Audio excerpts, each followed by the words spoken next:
चलो एक बार नारा सब इकट्ठे लगाएंगे। भारत माता की जय। उस तरह से आवाज थोड़ी कम है।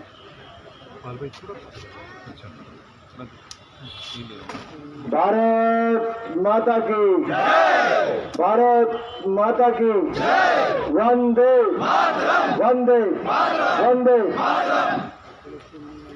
शून्य मैया की जय। सम्मानित मंच, उपस्थित सभी भाई और बहनों, आदरणीय मोदी जी ने अपने मंत्रिमंडल विस्तार में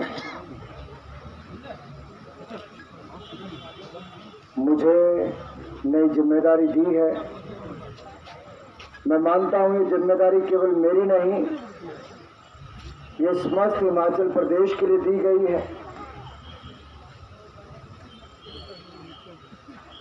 और जिम्मेदारी मिलने के बाद भी प्रधानमंत्री मोदी जी का यह मानना था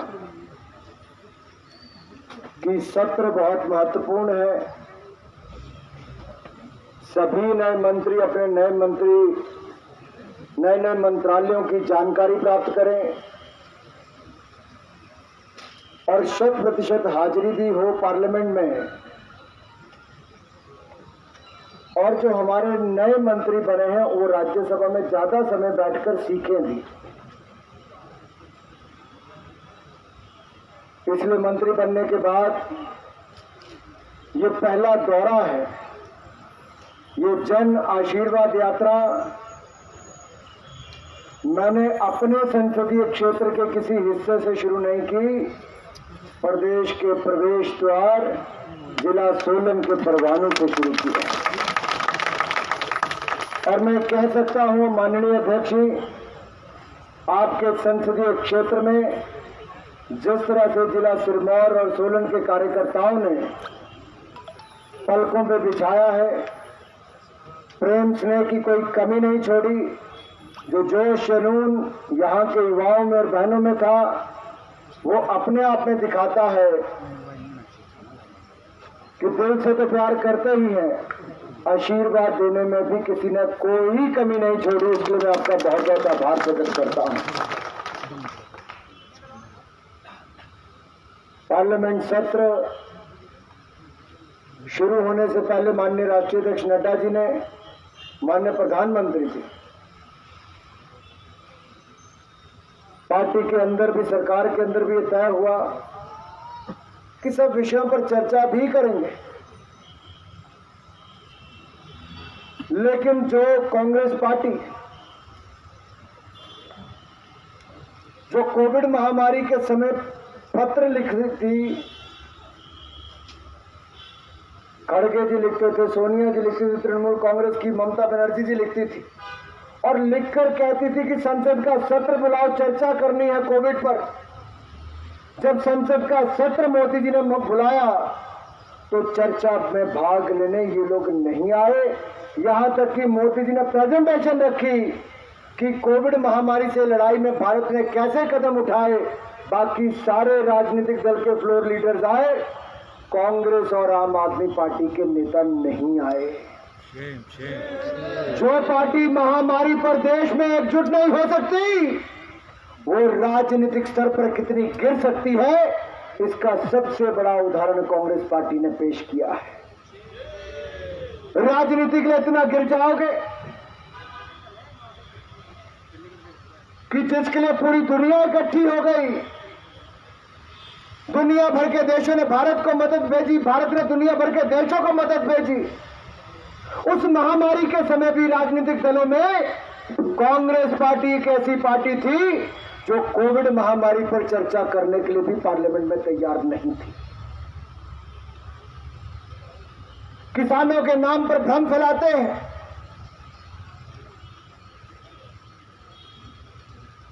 उन किसानों के नाम पर जिनके लिए इतने वर्षों तक इन्होंने किया कुछ नहीं, स्वामीनाथन कमेटी की रिपोर्ट तक इन्होंने लागू नहीं की, मोदी सरकार का इंतजार करना पड़ा, तब जाकर स्वामीनाथन कमेटी की रिपोर्ट लागू की और लागत प्लस 50% मुनाफा ये नरेंद्र मोदी की सरकार ने किसानों के लिए तय किया, जो आज तक कोई और राजनीतिक दल नहीं कर पाया। मेरे भाई और बहनों, किसानों के लिए पीएम किसान सम्मान निधि हमने शुरुआत की और पिछले 2 वर्षों में 1.5 लाख करोड़ रुपया देश के छोटे और मझले किसान के खाते में डालने का काम नरेंद्र मोदी जी की सरकार ने किया है।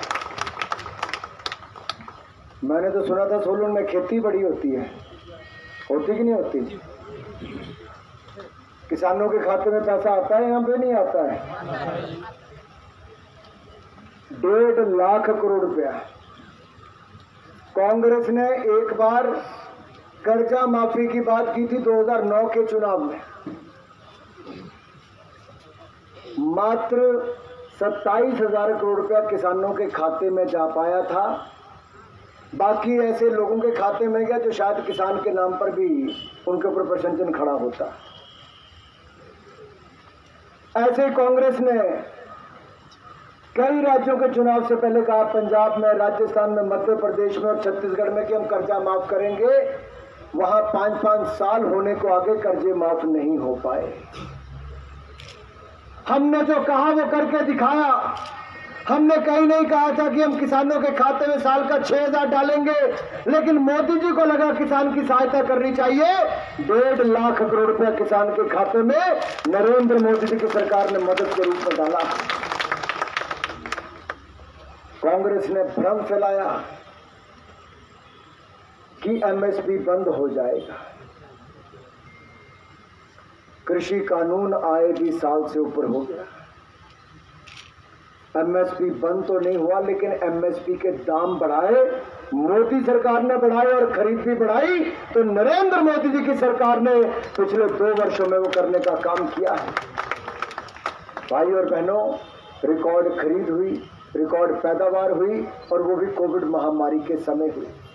हमने किसी किसान के लिए कोई मुश्किल नहीं आने दी। पूरे देश भर का किसान खुश है, स्वागत करता है। अब 1 लाख करोड़ रुपया एग्रीकल्चर इंफ्रास्ट्रक्चर फंड के माध्यम से हम देश के किसानों के लिए इंफ्रास्ट्रक्चर बनाने जा रहे हैं, ताकि जो पैदावार करे तो उसको स्टोरेज की सुविधा हो, प्रोसेसिंग की सुविधा हो, मार्केट तक ले जाने की सुविधा हो और किसानों को आय बढ़ सके। ये सब प्रयास हम वहां पर करने वाले हैं। राज्य की सरकारों को आगे आना है। प्रधानमंत्री फसल बीमा योजना के माध्यम से देश भर के किसानों को हजारों करोड़ रुपए मुआवजे के रूप में मिला। किसान को केवल 2% पैसा देना पड़ता है प्रीमियम का, लेकिन मुआवजा उसको पूरे का पूरा मिलता है। ये मोदी सरकार ने किया। हम इतिहास में पहली बार हुआ है कि भारत दुनिया के पहले 10 एक्सपोर्टर्स में आया है एग्रीकल्चर प्रोड्यूस के, यानी कि खाद्यान्न पदार्थों के निर्यात में भारत दुनिया के पहले 10 देशों में आ गया है। ये मोदी सरकार के समय संभव हुआ। केवल एक क्षेत्र ऐसा है जिसमें तिलहन की मैं बात करूं कि हमें एडिबल ऑयल्स, पाम ऑयल, ये बाहर से इंपोर्ट करना पड़ता है। ये भी कांग्रेस की गलत नीतियों के कारण हुआ। जो पैदावार तिलहन की होती भी थी वो भी कम होती चलेगी उनकी नीतियों के कारण। आयात करने पर निर्भर रहने पड़े। हमने कल ही कैबिनेट में निर्णय लिया है 11,040 करोड़ रुपया, 11,040 करोड़ रुपया हम पूर्वोत्तर के राज्यों के लिए और अंडमान निकोबार के लिए हमने तय किया है कि वहाँ पाम की ऑयल की खेती वहाँ पर की जाएगी और उसके माध्यम से ये जो 55% पाम ऑयल का इंपोर्ट करना पड़ता है, जो भारत की आपूर्ति को पूरा करने के लिए, इसको हम आत्मनिर्भर बनने के लिए भारत के किसान पैसा कमाए, ना कि मलेशिया के किसान पैसा कमाए। ये भी नरेंद्र मोदी की सरकार ने किया है। इसमें 5-7 साल लगते हैं पेड़ को बड़ा होते होते, लेकिन ये कदम भविष्य के लिए। जैसा हम कांग्रेस ने हमें निर्भर कर दिया था दुनिया के देशों पर कि हमारे सैनिकों को हथियार भी चाहिए, तो ये भी विदेशों से लाए जाते थे। आपदा के समय मोदी सरकार ने अवसर देखा और डिफेंस प्रोडक्शन को हिंदुस्तान में करने का निर्णय लिया। अब 200 आइटम्स हिंदुस्तान में बननी शुरू हो गई। अब दुनिया के ऊपर हमें निर्भर नहीं रहना पड़ेगा। भारत यहां से एक्सपोर्ट करेगा, इंपोर्ट दूर करने की बात है। इंपोर्ट तो हम कम करेंगे ही, अगले 7 सालों के अंदर भारत यहां से नेट एक्सपोर्टर बन के तैयार हो जाएगा। राफेल जेट भी हमने दिया, लड़ाकू विमान भी दिए, हेलीकॉप्टर भी दिए। टैंक से लेकर 10 साल कांग्रेस ने हमारे फौजियों के लिए 1.5 लाख बुलेट प्रूफ जैकेट चाहिए थी, 10 साल में 10 भी नहीं खरीदी। नरेंद्र मोदी की सरकार ने 4 साल के अंदर 2 लाख बुलेट प्रूफ जैकेट अपने सैनिकों को खरीद कर दे दी। मोदी जी को जय श्री राम, जय श्री राम, जय Shri Ram. Make in India, इसको बल दिया। हर क्षेत्र में हमने आगे बढ़ने का काम किया है। मैं यहाँ के युवाओं में एक अजीब सा जोश देख रहा था। नरेंद्र जी हो, रोहित जी हो, की सारी टीम हो, विषय जी हो, इन सबके साथ मैंने युवा मोर्चा में काम किया। भाई सुनील जी खड़े, युवा मोर्चा के उस समय अध्यक्ष रहे। युवा मोर्चा जिंदाबाद, जिंदाबाद, जिंदाबाद, जिंदाबाद, जिंदाबाद, जिंदाबाद। और कश्यप जी, मैं बताना चाहता हूं कि चाहे दिल्ली में कांग्रेस के भ्रष्टाचार के खिलाफ संसद घेराव करने के लिए 1 लाख लोगों को इकट्ठा करना, तब भी हिमाचल पीछे नहीं रहा। चाहे कश्मीर में तिरंगा यात्रा में तिरंगा फहराने की बात लाल चौक पर की, तब हिमाचल के नौजवान जो नदी थी उसमें भी ठंडे पानी में से चलकर अपनी गिरफ्तारी देकर भी तिरंगा फहराने के लिए आगे आए। तो कहीं ना कहीं आज जो इनके मन में जोश जुनून है, वो इसलिए भी है कि लाठी भी खाई है, जेल भी साथ भुगती, मुकदमे भी साथ भुगते हैं, और पार्टी को प्रदेश और देश में सत्ता में लाने के लिए काम भी इकट्ठे किया है। बहन रशीम जी यहाँ पर बैठी हैं। महिला मोर्चा में ये काम करती थी, रितु जी और बाकी सब भी थे, राकेश जी, बाकी सारे यहाँ पे बैठे हुए। सबका नाम, मीरा जी का, सबका, शीला जी वगैरह का लेने लगूंगा तो सबका नाम लेते टाइम लगेगा। मैं इतना कहना चाहता हूँ, हम संगठन में एक दूसरे का साथ देकर कहीं ना कहीं पार्टी को मजबूत करते रहे, और भ्रष्ट पार्टी कांग्रेस को उखाड़ फेंकने का हमने काम किया। अब कांग्रेस ये कहीं मन में समझ ही नहीं पा रही है कि जिसको कल तक ये चाय बेचने वाला कहते थे, वो एक बार नहीं 2-2 बार पूर्ण बहुमत से भारत का प्रधानमंत्री बन गया है। जय श्री राम, जय श्री राम। और यही कारण है कि जब संसद में किसानों पर चर्चा शुरू हुई, तो कांग्रेस के सांसद जो कल तक चर्चा मांग रहे थे, चर्चा में भाग नहीं लिया, टेबल पर चढ़कर ठुमके लगाने लगे, नाचने लगे। क्या सांसदों को नाचने के लिए बुलाया था? कांग्रेस की महिला सांसद, एक महिला सुरक्षा कर्मी की, जो पार्लियामेंट का स्टाफ है, उसको गिरेबान से पकड़ के खींच लेती। तृणमूल कांग्रेस के सांसद शीशे तोड़ देते हैं और सुरक्षा कर्मी को घायल कर देते हैं। सांसद उनके आकर मंत्री बयान दे रहे, उसके बयान की कॉपी को फाड़ देते हैं। प्रधानमंत्री मोदी अब अपने नए मंत्रिमंडल का परिचय कराना चाहते हैं, उनको परिचय कराने से रोक देते हैं। इनकी मानसिकता अराजकता की है। यह कांग्रेस पार्टी के अंदर भी अराजकता है कि 2 साल में अपना ये अध्यक्ष नहीं चुन पाए, और अब पूरे देश में अराजकता फैलाना चाहते संसद से सड़क तक। लेकिन ये हम होने न देंगे। मोदी जी के नेतृत्व में देश को नई ऊंचाइयों पर ले जाने का काम करेंगे मेरे भाई और बहनों।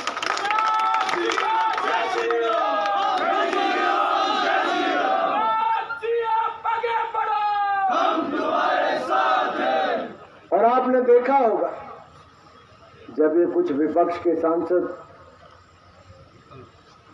राहुल जी के साथ मिलकर एक नौटंकी करने की कोशिश की कि जैसे इनकी आवाज को दबाने का काम किया, लेकिन जैसे ही वीडियो बाहर आए, जो विपक्ष के सांसद ही रिकॉर्ड करते थे और सोशल मीडिया पर डालते थे, तो आज का मीडिया के लोग बहुत जागरूक हैं। मेरे मीडिया के भाइयों ने उसको जूम करके देखा, तो उसमें दिखा कि कैसे गिरेबान से कांग्रेस की सांसदों ने ही सुरक्षा कर्मी को पकड़ा है।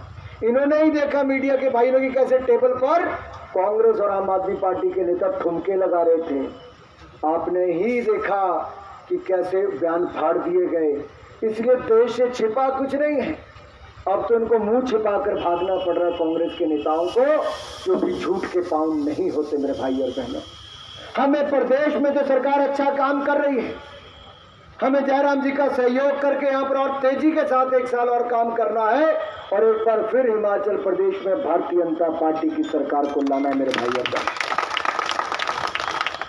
जो देश में और प्रदेश में मोदी जी ने किया है, किसी तरह की कमी केंद्र की सरकार से नहीं छूटी और जयराम जी ने भी प्रदेश में हर तरह से प्रयास करके कोविड के समय भी प्रदेश को आगे ले जाने का काम किया है।